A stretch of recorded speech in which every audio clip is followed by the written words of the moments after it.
So Aaron, thank you very much for speaking with FandomWire about Revival. The show is awesome and absolutely rules. I Mm. had so much fun watching it. When did you guys begin the process of going about adapting this comic into a TV show? Yeah, so my partner Luke Boyce had known Tim Seeley and Mike Norton for a little while. He's from the Chicago area where they are. And he Hmm. had got the rights to the comic like many, many years ago and was trying to make it into a movie and kind of had some stop starts. And then him and I made a small movie together that Tim wrote on. And they're like, listen, and Tim was like, I can't believe I had something actually made. Like, talk to this Aaron guy, see if he can help us get more stuff done. And they pitched it to me to produce as a movie.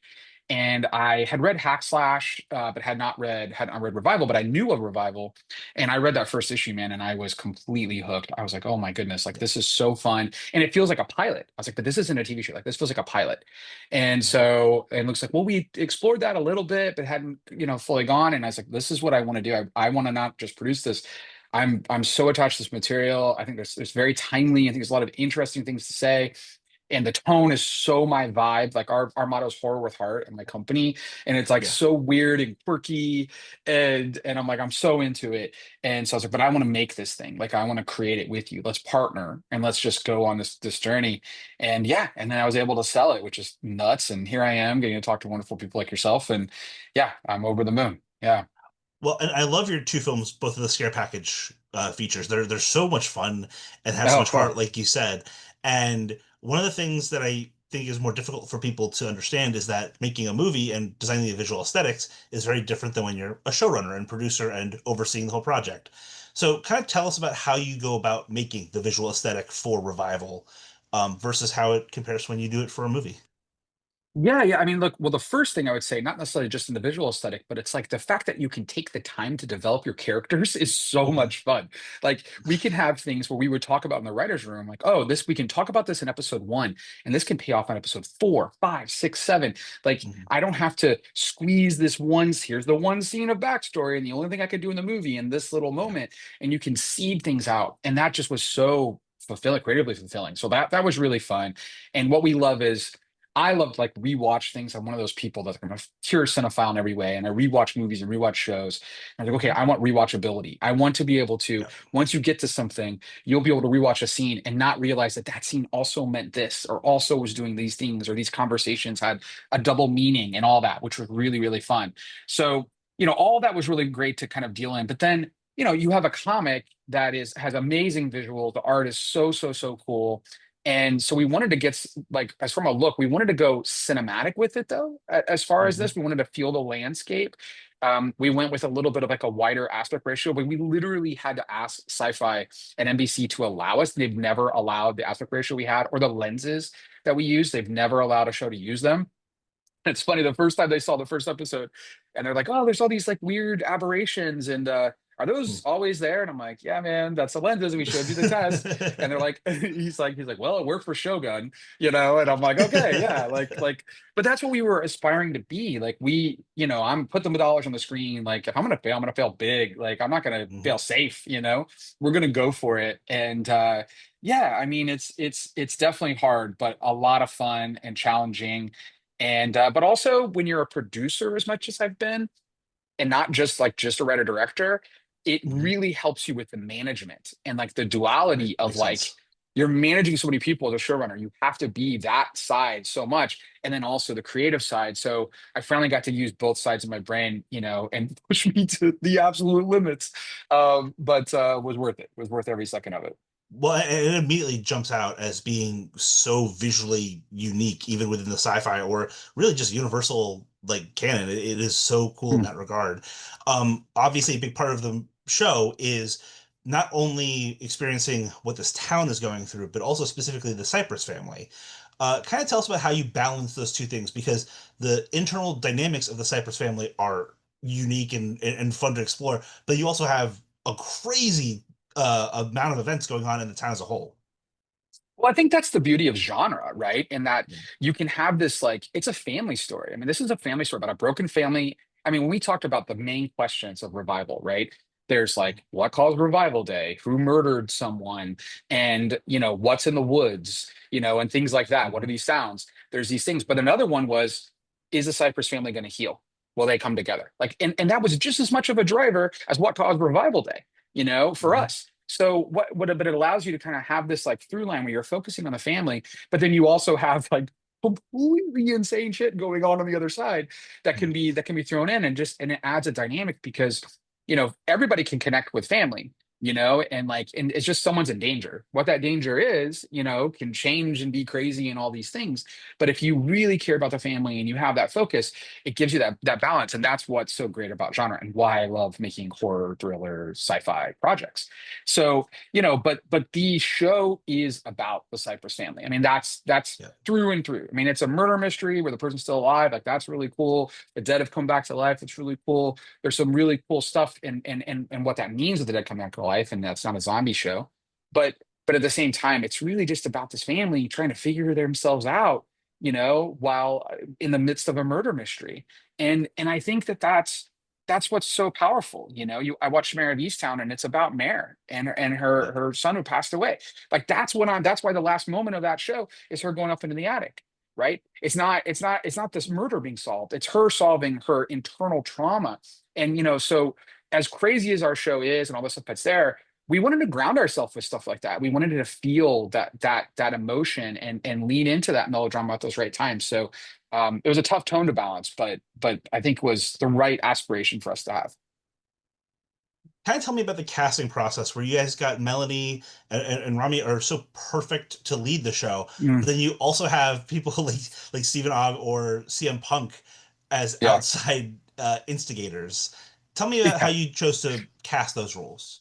Yeah, well, it all started with finding our Dana, and so there was a big list. There were some huge names on that list at one point, and but we're like, I just want the best person for the role. Like Dana is so, you read the comic, I can see her. I mean, literally, you've got this drawing of her, you've got this feeling of what the vibe is, and we knew we had to start with her. That was the domino, and everything else had to fall into place. And when I saw the reel, and Luke knew more of Melanie's work than even I did.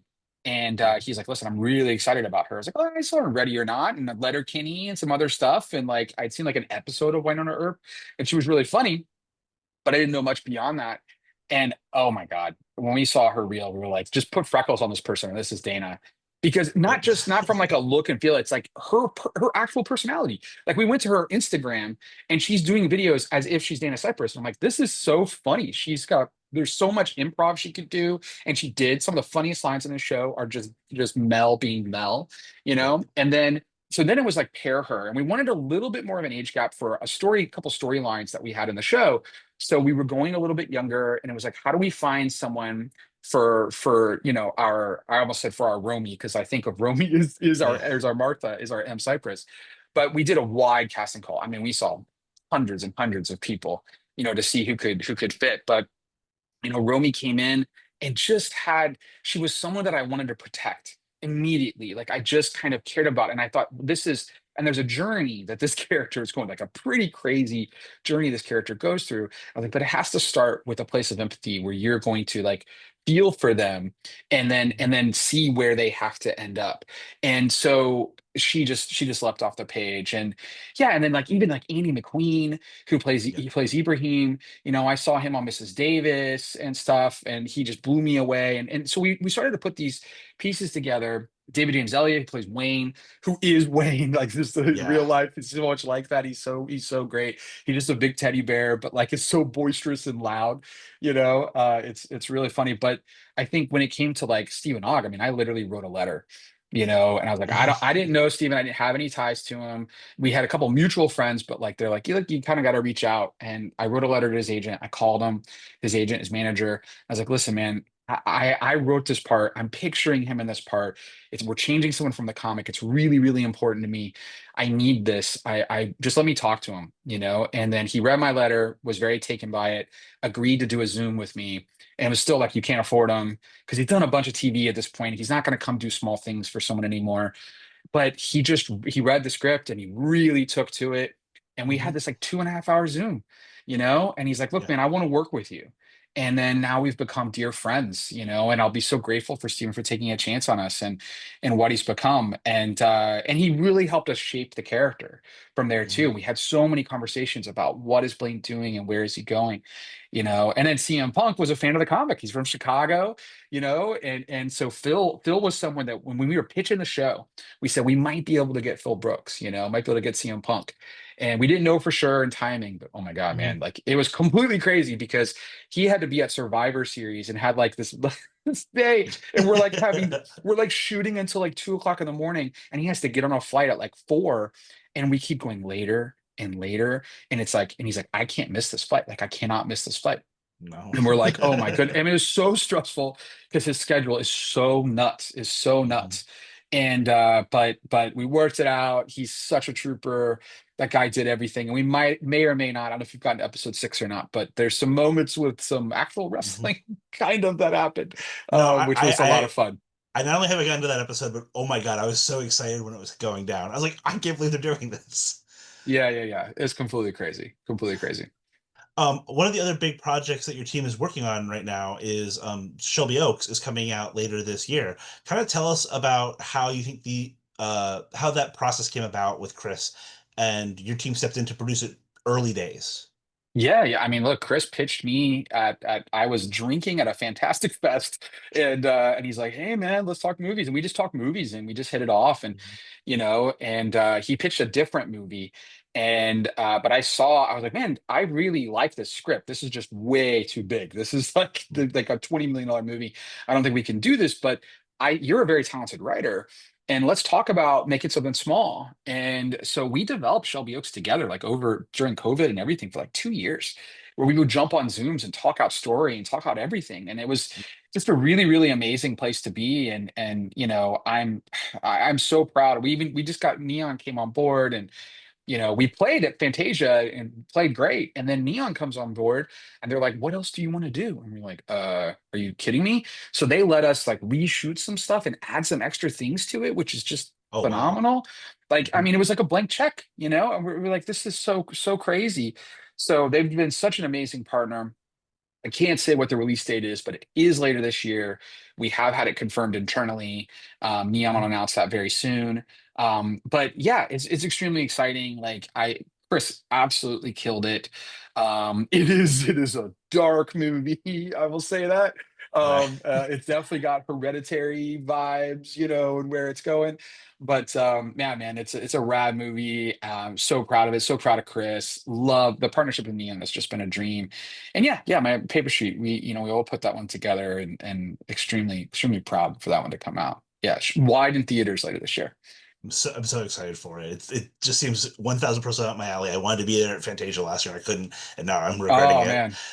Oh man. Yeah, yeah. Going back to Revival, just to close this up, kind of what do you hope that audiences can expect out of this show? Because it is so much fun and it's so funny, and violent and all the great things that make horror comedies excellent.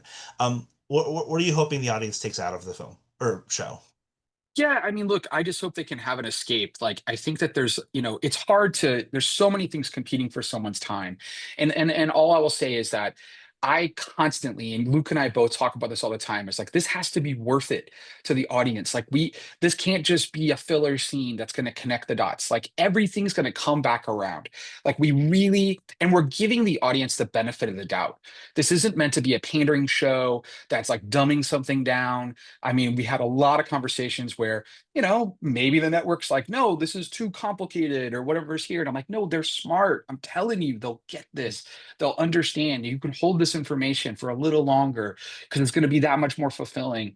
And it was like, what would I want, as a cinephile, as a person who's watching this stuff myself, and what would I want? And so we really thought about, the audience experience and what can be entertaining, and just know that, like, I ask that they can make it to episode 6. If you make it to episode 6 and you're like, this is like, there's such a huge thing that happens episode 6 that it's my favorite episode of the season, and there's so much going on, and I think it's really special, because I think the show, you just when you think you have what the show is, we're going to pull the rug out from under you, and it's not going to be what you Yes, think it is. I will And I thousand think percent agree with that. yeah, and great. I appreciate that, because that's what we meant to do. It was so many times in the writers' room, it was like, you can't do this. I'm like, well, then that means we kind of have to, Like, I really want it to be surprising. I really want it to be something that is fun, It's not going to be a downer of a show, Mm. and yeah, man, like it's just something that I would want to watch. Like that's all I could ever ask for. It's like it's Yeah. shit I would want to watch. So that's where our North Star always was.